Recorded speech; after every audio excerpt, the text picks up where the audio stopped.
Suami lah yang nguatin aku, dia bilang, sayang nggak usah dipikirin, katanya uang segitu mah murah gitu. Kalau dengan uang segitu dosa kita diampunin atau dosa kita ditanggung sama orang tersebut, tidak apa-apa, kata suami gitu. Tapi lama-lama mungkin ya.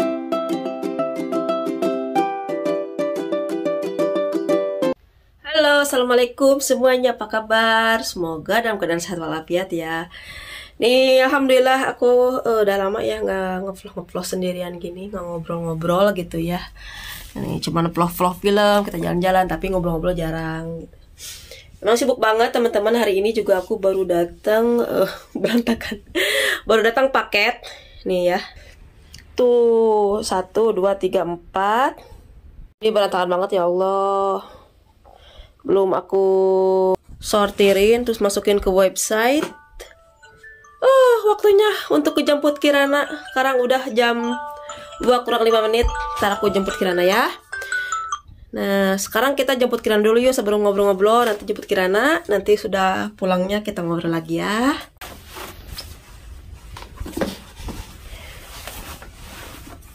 Nih, patung kayak gini. Gampang makainya. Kalau lagi buru-buru cepet. Sekarang kan lagi musim hujan ya, musim dingin, jadi aku pakainya buat kayak gini nih bun. Jadi gampang banget. Sekarang sudah musim dingin teman-teman, tapi alhamdulillah nggak hujan ya. Jadinya enak, cuacanya masih enak, nggak terlalu dingin banget.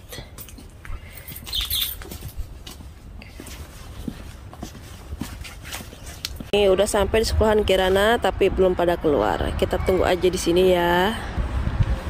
Nah, kita tunggu sini. Hai Teteh. Hai. Teteh mau kemana Teh? Mau main sama Eden? Naar Eden. Mana Edennya mana?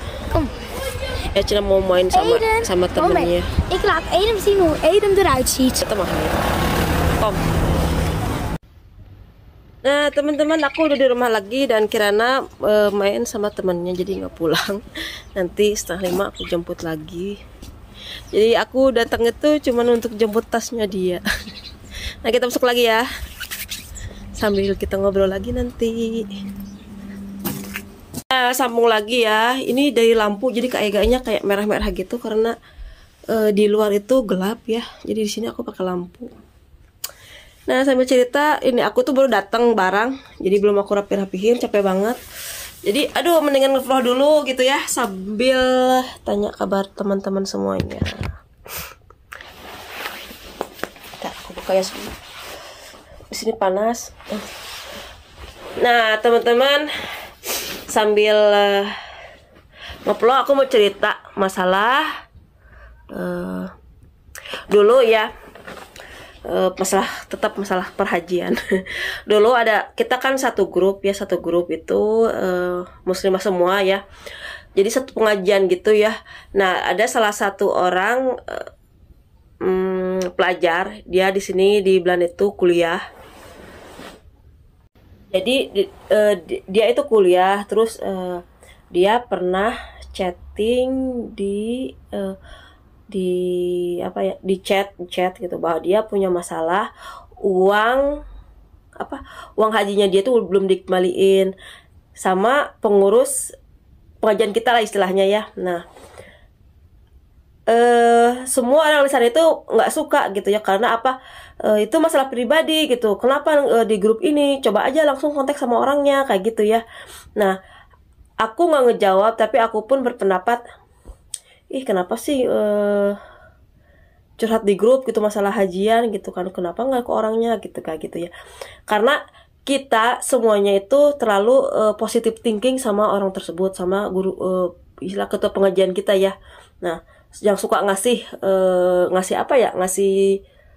tausiah lah istilahnya ya. Nah karena kita selalu berpositif thinking.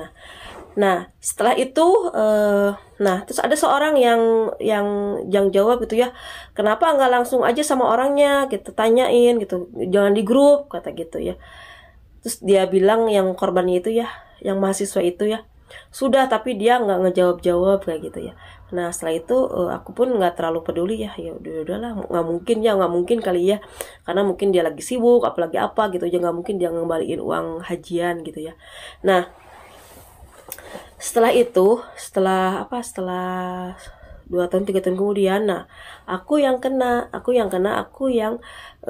kalau dia kan hajiannya itu 1 orang aja, kalau aku itu umrohan 6 orang gitu ya, jadi berlipat dari kerugiannya tuh berlipat-lipat dari dia gitu ya, udah gitu pinjam uang lagi ya. Nah aku nggak mau nyeritain itu ya, aku mau nyeritainnya itu coba kalau aku dulu sedikitnya bersimpati sama dia gitu ya. Kesalahan kita itu sekarang kita terlalu apalagi yang namanya yang ngasih tahu usia pasti orangnya baik gitu-gitu ya, dari dandanannya alim gitu ya, karena itu belum tentu teman-teman. Jadi aku di sini tuh jangan terlalu jangan terlalu mata kita itu kadang mata manusia itu salah gitu ya, kadang nggak sepenuhnya benar, tapi yang penting saya mau tekankan di sini tuh kita punya simpati sama seseorang tuh jangan terlalu nggak mungkin, nggak ada yang nggak mungkin gitu. Manusia itu juga manusia, nggak ada yang nggak mungkin, semuanya tuh punya salah gitu, ada kehilapan gitu ya. Tapi aku salahnya itu kenapa aku nggak simpati sama dia, istilahnya sekedar nanya gitu ya, kok nggak sekedar gimana masalahnya, apa udah selesai apa gitu, sekedar gitu aja ya aku sama dia gitu. Ini nggak sama sekali gitu, jadi aku ngerasa aku bersalah, ya Allah, gue bilang maafin, coba aku kalau dulu lebih simpati aja sama dia gitu, mungkin aku nggak jadi korban juga gitu ya. Nah aku juga telepon sama dia, kemarin aku telepon sama dia, sama SMS sama dia tuh nggak ngejawab, mungkin orangnya udah pulang ke Indonesia gitu ya. Ya kebayang aja gitu ya, mahasiswa di sini yang mau yang mau hajian gitu ya, mungkin dia pikir ya di sini di sini tuh kalau hajian tuh gampang gitu, nggak kayak Indonesia kan harus pakai kuota apa gimana ya, jadi harus ngantri gitu. Kalau sini emang enggak, kita tinggal di Belanda, peraturan yang dulu ya, tapi peraturan sekarang juga emang ribet itu ya. Kita tinggal di Belanda, asal punya uang kita bisa berangkat umroh apa haji gitu ya. Jadi mungkin dia kepikirnya ke sana gitu ya. Ya Allah, kebayang banget ya dia jadi mahasiswa udah gitu di sini nabung-nabung untuk hajian, ternyata uang hajinya tuh nggak dibalikin kayak gitu ya, sama gitu. Tapi ya yang saya tekankan gini juga, ya Allah, mungkin kita jangan terlalu kita menganggap seseorang itu dari kerjaannya, dari pakaiannya, dari titelnya, itu belum tentu orang itu benar gitu, belum tentu orang itu nah gitu, belum tentu ya. Ya, dari aku sekarang itu jadi sedih banget gitu ya, kita juga nabung udah 5 tahun nabung gitu ya, udah gitu aku juga salah katanya karena aku nggak dengar sama suami gitu. Suami sih sempat sih ya, sekarang udah mulai asalnya suami juga nggak mau peduli ya, ya udahlah biarin aja gitu ya. Tapi menipikir-pikir, ya Allah, dia juga mungkin uang segitu teh dia tuh susah banget carinya gitu ya, harus nabung sampai 5 tahunan gitu ya, nggak gampang gitu ya. Nah akhir-akhir gini juga suami akhirnya suka nelfon, sudah pernah datang ke rumahnya, nelfon waktu nggak pernah dijawab. Satu saat suami datang ke rumahnya, ngebel gitu ya. Nih baru dia ngewah bahwa dia tuh nggak ada di rumah, nanti dia hari Kamis mau nelfon, mau bayar apa gimana. Tapi sampai sekarang juga orangnya nggak ada sama sekali nelfon lagi apa gimana gitu. Cara yang mau kita tahu tuh kenapa sih masalahnya, kenapa sampai begini gitu. Kita kan uang bukan uang sedikit, apalagi korbannya bukan kita doang, itu banyak juga, mungkin puluhan orang gitu ya. Jangan sampai jahat sama duit orang gitu. Kalau misalkan emang dia nggak bisa pegang orang janji uang orang, jangan jadi pengurus untuk urusan masalah keagamaan orang gitu. Kasihan orang itu udah nabung belain apa gitu ya, untuk siapa sih yang nggak mau berangkat haji, siapa sih nggak mau berangkat umroh, semua orang mau. Tapi kan kalau misalkan istilahnya dia emang saya nggak mau negatif thinking ya, mungkin dia apa gimana gitu ya. Tapi setidaknya kalau emang melihat baik, jangan bisa ceritain gitu, saya itu masalahnya gini gitu, kayak gitu kan kita jadi lebih enak, kita lebih bisa nerimanya gitu, daripada kita kayak kabur-kaburan, nggak ada pemberitaan apapun gitu ya. Nah gitu teman-teman ya. Waktu dulu juga sempat sih aku sakit ya awal gitu ya, awal kita ketahuan bohong, ketahuan kayak nipu ya, emang nipu ya. Soalnya aku sakit, tapi suami lah yang nguatin aku. Dia bilang, sayang nggak usah dipikirin, katanya uang segitu mah murah gitu. Kalau dengan uang segitu, dosa kita diampunin atau dosa kita ditanggung sama orang tersebut, tidak apa-apa, kata suami gitu. Tapi lama-lama mungkin ya duit banyak juga sih ya, lama-lama ya buku ya, ini hak kita untuk menagih gitu ya, bukan kita benci, kita hak kita kok gitu, hak itu kan uang kita gitu ya, gitu teman-teman. Cerita dari aku, nah mudah-mudahan sih ini jadi gambaran buat teman-teman ya, jangan selalu percaya sama orang gitu. Kalau misalkan ada orang yang curhat, dia punya masalah sama seseorang yang biarpun kita anggap itu orang tuh wah baik banget kayak malaikat, itu belum tentu gitu. Setidaknya sedikitnya kita berempati gitu, tanya gimana masalahnya, gimana kabarnya, apa itu, apa masalah sudah selesai kayak gitu. Sedikit aja kita tahu gitu ya, sedikit aja kita empati, jadi kita punya saku dua gitu. Jangan terlalu kita mempercayai seseorang gitu, nggak bagus jangan, karena ya orang itu yang nggak semua orang itu nggak sempurna gitu. Kita kadang mata kita itu nggak mata kita itu salah gitu ya, salah untuk melihat orang gitu ya, kayak gitu teman-teman. Dan ya gitu deh. Oh ya, aku juga mau balas apa namanya, ada yang nanya nih, sambil ini aku mau jawab pertanyaan dari Mang Oyong cabang Texas. Namanya keren banget. Mang Oyong cabang Texas tanya, Teteh di Belanda ada homeless gak teh? Di Belanda itu ada homeless, ada apalagi untuk di kota-kota besar kayak Amsterdam, Rotterdam itu banyak homeless. Jadi tapi banyak juga sih di Belanda juga nggak semuanya orang kaya ya, ada juga orang yang miskin. Contohnya misalkan dia biasanya itu dia yang kena hutang gitu ya, yang kena pailit gitu, terus kena narkoba, terus yang mungkin diusir dari rumahnya, yang pisah sama suami istri cerai, itu suaminya itu ke jalan kalau misalkan dia nggak punya rumah lagi, karena rumah itu dihak sama istri sama anak gitu. Makanya di sini tuh jarang banget yang bercerai, suami itu jarang, karena kalau itu susah gitu ya. Biasanya sih haknya itu ke istri gitu ya. Nah, terus ada lagi yang orang-orang pendatang itu, jadi bukan orang Belanda ya, kayak orang-orang yang masih Eropa sih, tapi orang-orang itu yang orang-orang dari misalkan dari Portugal, dari mana gitu, dari Spanyol, kadang ada yang di sini gitu, ke homeless di sini gitu ya. Tapi homeless di sini itu ada rumah teman-teman, jadi ada rumah pemerintah yang boleh nginep.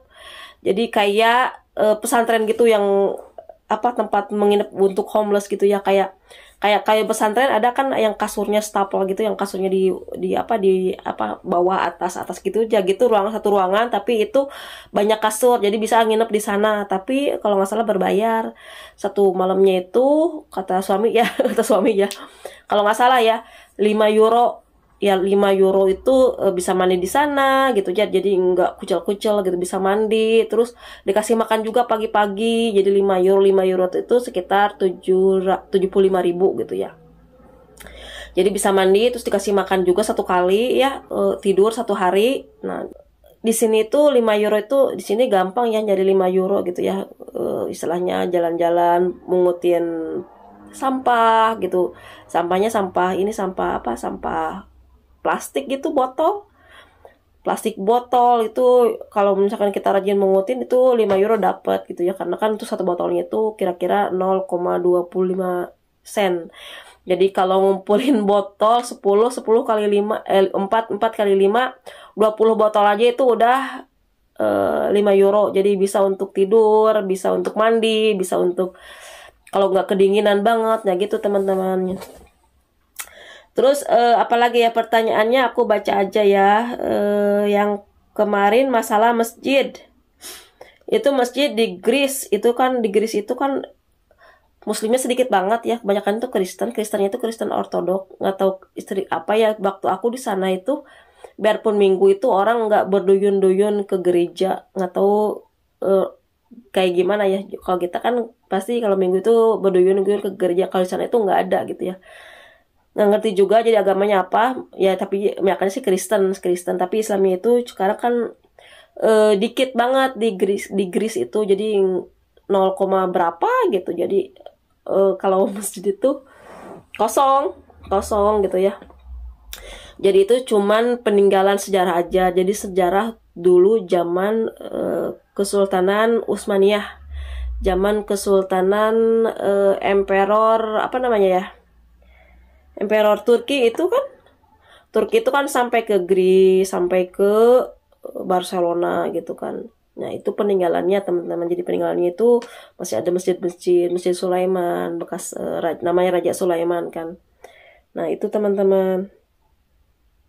Di Eropa banyak masjid ya, nggak banyak sih, tapi ada aja ya. Kalau masjid itu ada aja, tapi nggak banyak. Karena kan di sini di Eropa ini kan Islam itu minoritas.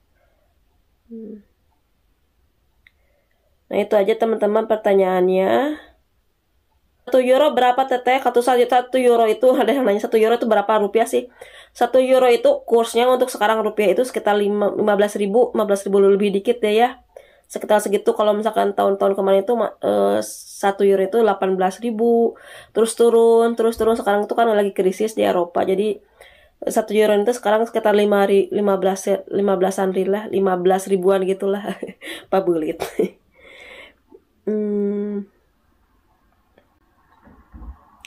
Nah, teman-teman itulah sekian dulu ya untuk vlog aku kali ini. Insya Allah kita ketemu di vlog berikutnya. Doain aja aku, mudah-mudahan aku rajin-rajin terus bikin vlog gitu ya. Ada waktu terus, walaupun berantakan di rumah. Nah, teman-teman terima kasih sudah nonton video aku. Insya Allah kita ketemu di vlog berikutnya. Dah, assalamualaikum.